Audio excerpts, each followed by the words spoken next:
Thank you very much. I think that was very comprehensive, informative, and he covered virtually all the issues. Possibly that would be very helpful to the organizers in drafting the Dhaka Declaration. Usually, question and answers are not followed after keynote presentation. But since Firoz Ahmed is here, if anybody has any burning question, maybe we can allow that. Yep. Do you have mic in the floor?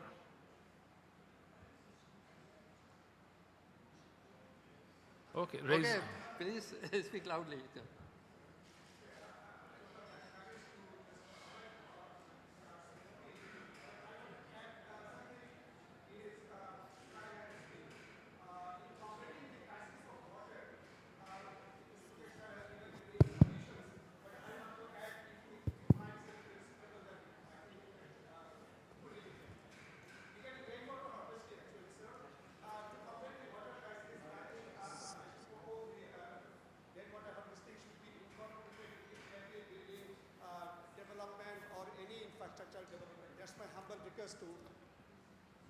Thank you. We take note of your point, and I'm sure somebody who would be talking about in the coming session on water supply and sanitation, also on integrated water resources management, may take note of your point. But definitely, Professor Firoz Ahmed, when he will be delivering the next keynote speech, he will have, if he sees you in the group, he will have rainwater harvesting. Okay, with that, let's say thank you very much, Professor Firoz Ahmed. We move into the technical session now.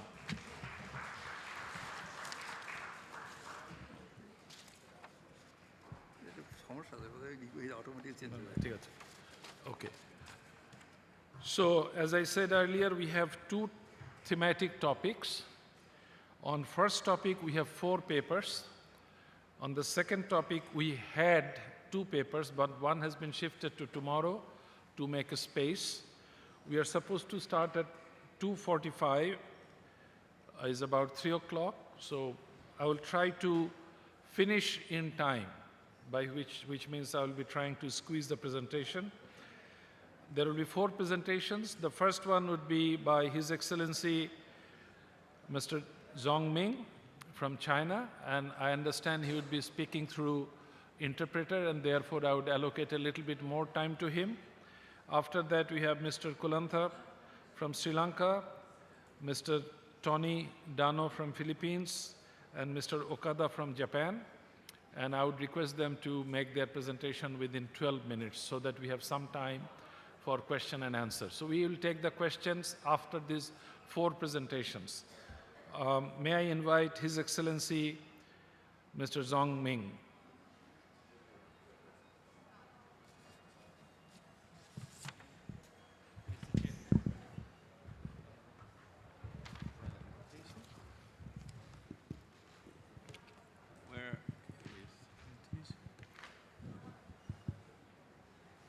尊敬的大会主席、女士们、先生们，下午好。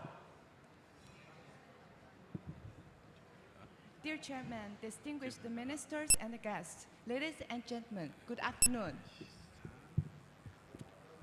很高兴来到美丽的达卡，出席2017年达卡水会，与各位同行深入交流研讨，共同推动落实联合国2030年可持续发展议程涉水目标。首先，我谨代表中华人民共和国水利部对会议的召开表示热烈的祝贺，对孟加拉国政府及有关方面表示衷心的感谢。It gives me a great pleasure to attend Dhaka Water Conference 2017 in this beautiful city and to exchange ideas with you regarding the implementation of the United Nations 2030 Agenda for Sustainable Development. First of all, on behalf of the Ministry of Water Resources of China, I would like to express warm congratulations on the convening of the conference and my heartfelt gratitude to the Bangladesh government and other parties concerned. 水是生存之本，文明之源，生态之基。Actually, we all know that water is fundamental to human existence, civilization progress, and ecological condition. 中国人多水少，水资源施工分布不均，节水、治水、管水、兴水任务艰巨。 Due to the large population and scarce water, and an even temporal and spatial distribution of water resources, China meets great challenges in water saving, water management, and water resources development. 节约水资源，保障水安全，是我国政府的战略选择。 And water conservation and water safety are given a strategic priority in Chinese government decision. 第一，牢固树立尊重自然、保护自然的生态文明理念，统筹好水资源开发与保护的关系。 Firstly, we strive to firmly establish the ecological culture concept of respecting and protecting the nature, and coordinate the relationship between water resources development and protection. 一是加强重要生态保护区、水源涵养区、江河源头区保护，推进生态脆弱河流生态修复，加强水土流失防治，建设清洁小流域。 And the first is to strengthen the protection of important ecological reserves, water conservation areas, river headwaters, promote ecological restoration of ecological vulnerable rivers, and to try to form clean small watersheds. 二是开展退耕还石，严格禁止擅自围垦占用湖泊湿地，维护湿地生态多样性。 And the second is progressively carry out the conversion of cropland to wetland and the conversion of fish farm to beaches. 三是落实水域岸线运土管制制度，严格限制建设项目占用自然岸线，构建合理的自然岸线格局。 And the third is to implement the waterfront function management institutions and strictly control the occupation of waterfront in construction projects. 四是实施水污染防治行动计划，建立联合防污控污机制，强化从水源地到水龙头的全进程监管。 And the fourth is to implement the Water Pollution Control Action Plan and establish the joint mechanism of water pollution prevention and control, and strengthen the whole process, supervision, and monitoring system. 五是严格地下水开发利用总量和水位双控制，建设国家地下水监测系统。 And the fifth is to establish the national groundwater monitoring system for due control of the total utilization amount and the water level of groundwater. 六是建设海边城市，打造河畅水清、岸绿景美的美丽乡村。 And the sixth is to build sponge cities with the capacity of natural storage, natural infiltration, and natural purification, and build water green banks and pleasant sceneries by means of principles of real demand. 七是按照确有需要、生态安全、可以持续的原则，集中力量加快建设一批全局性、战略性节水供水重大水利工程，为经济社会持续健康发展提供坚实水利支撑。 And the seventh is to, based on the principles of real demand and the to construct a batch of major water saving and water supply projects of overall and strategic importance will be speeded up to provide strong support for the sustainable and healthy socio-economic development. 第二，以人为本，改善民生，着力解决直接关系人民生命安全、生活安全、生产安全、人居环境等方面的水问题。 And secondly, is we will give priority to the people's needs and the well-being of the people's lives, and focus on the issues of the most direct concern to general people in respect of life safety, livelihood guarantee, production safety, and living environment. 2005年以来，已建成各类供水工程100万处，使5.2亿农村居民和4700多万农村学校师生获得了充足、洁净、放心的饮用水，农村饮水安全问题得到了基本解决。为巩固农村饮水安全成果，“十三五”期间，中央补助投资220亿元，用于实施农村饮水安全巩固提升工程。So based on our excellent practices, and in this regard, since 2005, about 1 million of various water supply projects were built, and also which providing abundant, clean, and safe drinking water for 0.52 billion for the rural residents. And also during the 13th five-year plan, we will spend 220 billion RMB from the central government to be invested to reinforcement and improvement for drinking water safety. 第三，实行最严格水资源管理制度，着力促进经济结构和运水方式转变。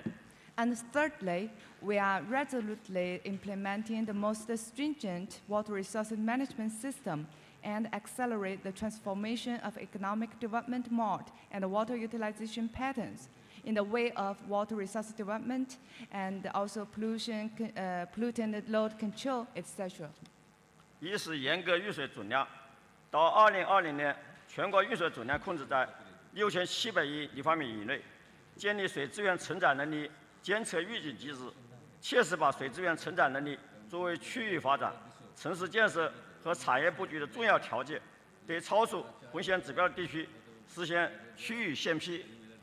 And first is to strictly implement the total water consumption volume control by 2020, and the total annual water consumption in China will be kept within 670 billion cubic meters. 二是严管用水强度，加强用水定额和计划管理，明确各行业节水要求。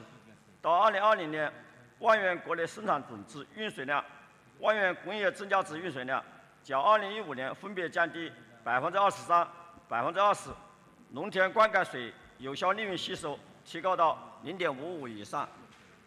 And the second is to strictly control the water use intensity.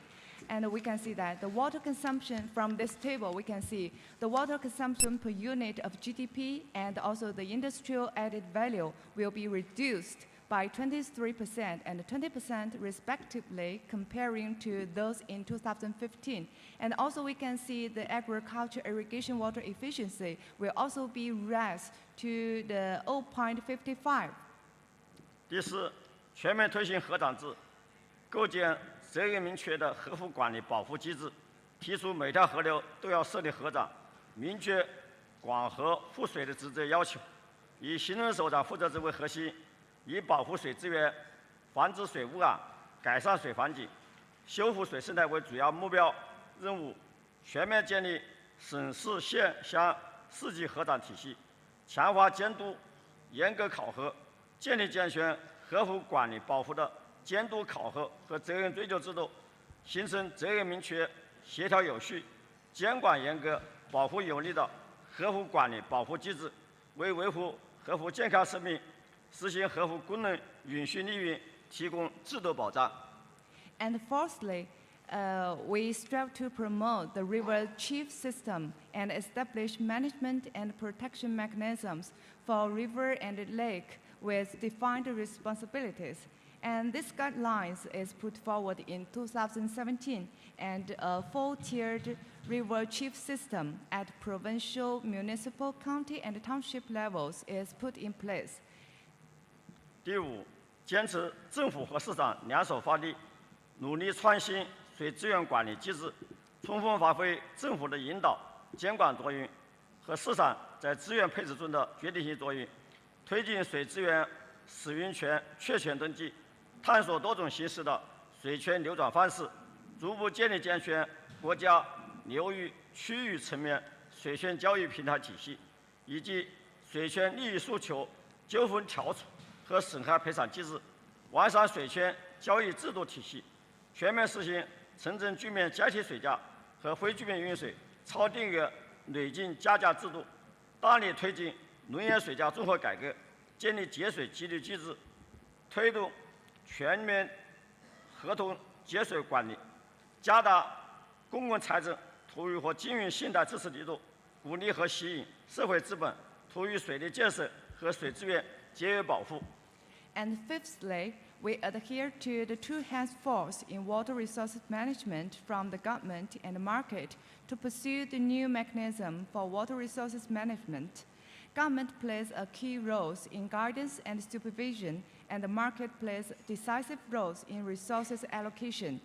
And we fully implement differential pricing scheme for urban residents and the progressive cumulative pricing system for non-resident use of water above the quota, so that we implement water saving management by contract, increase investment from public finance and support from financial credit, and encourage and attract more social and capital invested in water conservancy construction.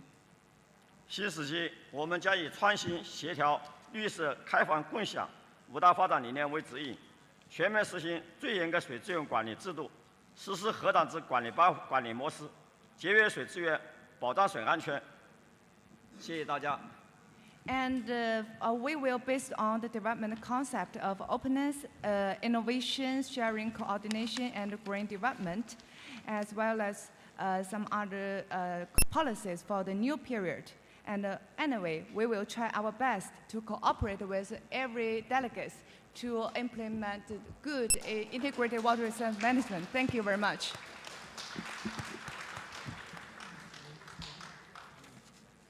Thank you, Excellency.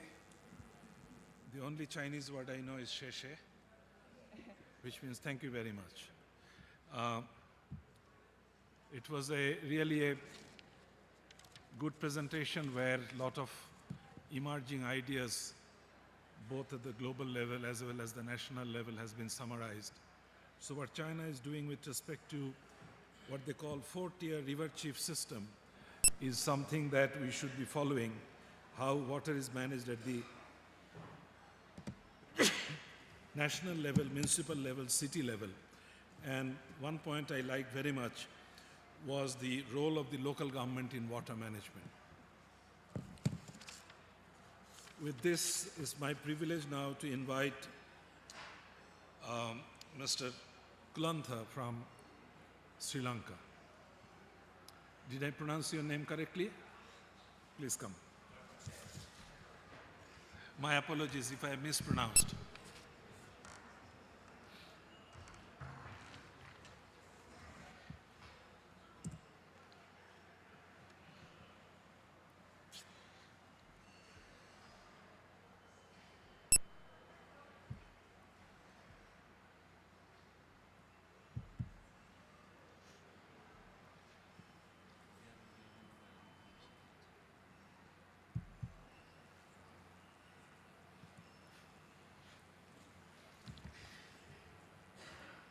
Good afternoon, Chairman, Honorable Ministers, distinguished delegates, ladies and gentlemen.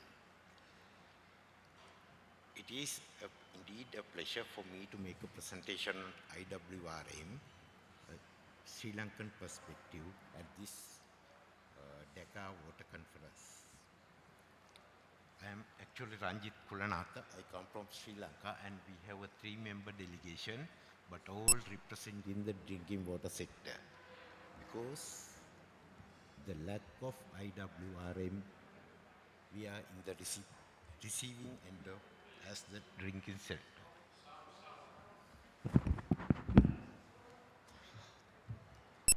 So my presentation basically will be from the perspective of a drinking water problem, how badly we are affected. During my presentation, since I have been allowed only 12 minutes, I will try my level best to concentrate on general topography and hydrology of Sri Lanka and how we have been faring in the water resource management in the past and what is the current situation and the challenges we do have right now. And then I will come to, I will just touch upon the issues in ensuring the safe drinking water, then sustainable utilization of water, then our commitment as Sri Lankans to the SDG target number 6 with aspiration for the IWRM. Then of course I will be touching upon the our vision for the future, especially how do we plan to manage the demand side and the future we are expecting. With that in mind, I will just like to touch upon for the benefit of who is not aware of Sri Lanka, where we are. And we are basically an island situation in the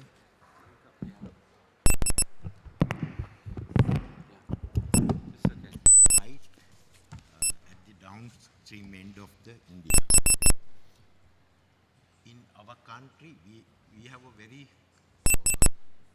ideal for the topography. We have the hills at the center, and we have 103 rivers flowing radially from the mountains to the sea. Our rainfall pattern is 2000 to 2500 millimeters a year. Basically, you would say that is a water-rich country, but there are pockets where we call it as dry zones, where you have certain water scarcity. Basically, we were a water-rich country, but having a good history of water management alone would not help our cause. During those days, we were to deal with only the irrigable land, and our ancient kings, they were concentrating basically on the irrigable water. During good old days, our WRM was an integral part of life, and on how best and how respectfully we use the natural resources. It is basically to do with the culture that we possess, basically the influence by the great religion Buddhism. This country, the greatest things during early days have recognized the value of water and had a good vision. One such good example is the great King Parakramabahu. His vision was that not even a drop of water that comes from the rain must flow into the ocean without being made useful to the mankind. Historically, the governance was primarily focused on protection of the country, safeguarding its religions, and ensuring the food security. Of course, to do the food security, you need to have a good water system.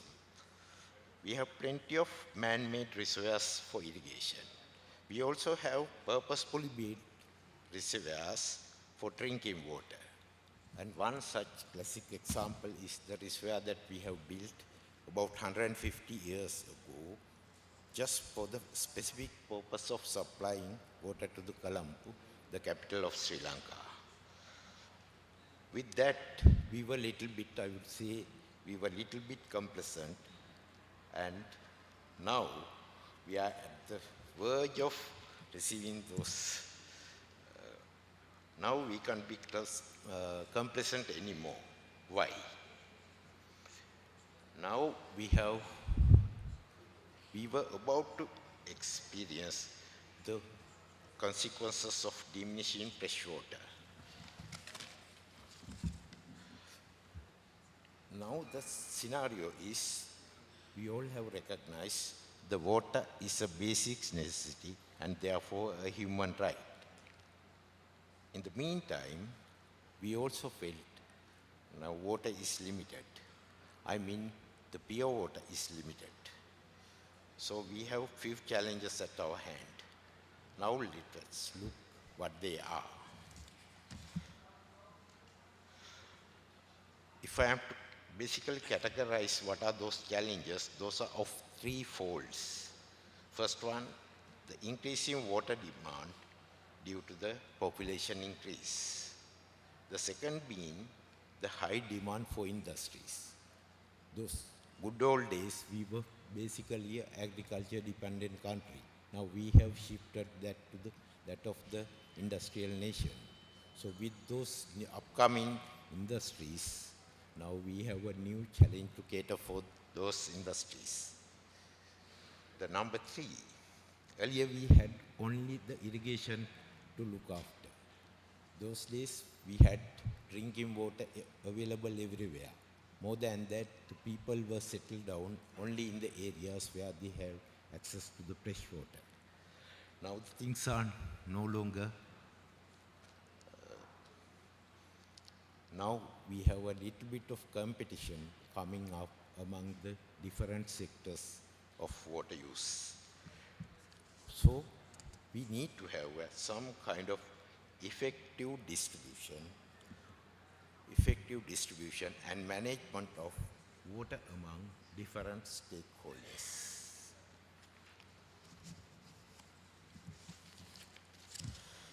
Now, how do we sustain the availability of water? Achieving a water sustainability is quite a challenge. It requires, on one hand, education as to why we need or where we are when it comes to the drinking water. Number 2 is the awareness raising on the need of addressing the scarcity that we have. Number 3 is the most important one, commitment of all the stakeholders, including the users.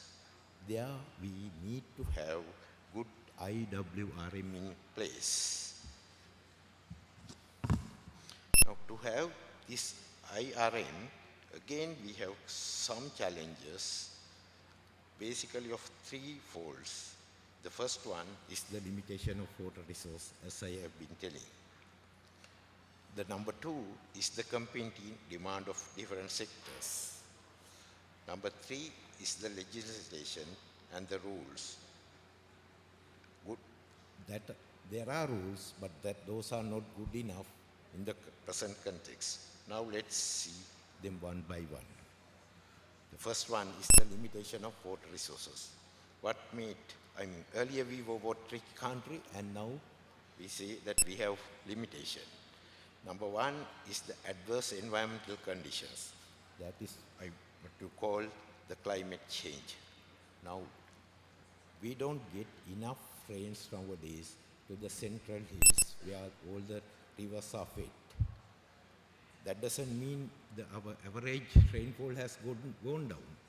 On average, we get the same rainfall, but not in the same places where we used to have. Then the next one is the water conservation and reuse. Since we had plenty, we have been using a plenty. Now we have to pay the consequences. Then we were a little bit lagging behind the catchment and watershed protections. So when the rain comes, we have the flash floods. Once those absorption capacities of the watersheds are no longer there, you don't get the perennial rivers drying up. Then we have the number 2 is the competing demand. Where the problem was how to optimize the use of investment. How to make use of the investment for power generation or drinking water or the irrigation. What will be of the maximum returns? Then the next one is coupled with the previous one is the prudent utilization. Then the other one is the water footprint. How much stress that we as citizens would create on the while we are using the water. Then the population pressure. I wouldn't say it's just because of the increase of population, it is because of the migration to the city centers. Then number 3, I was highlighting the insufficient regulations and legislations. So we currently do experience settlements in watersheds. That is quite a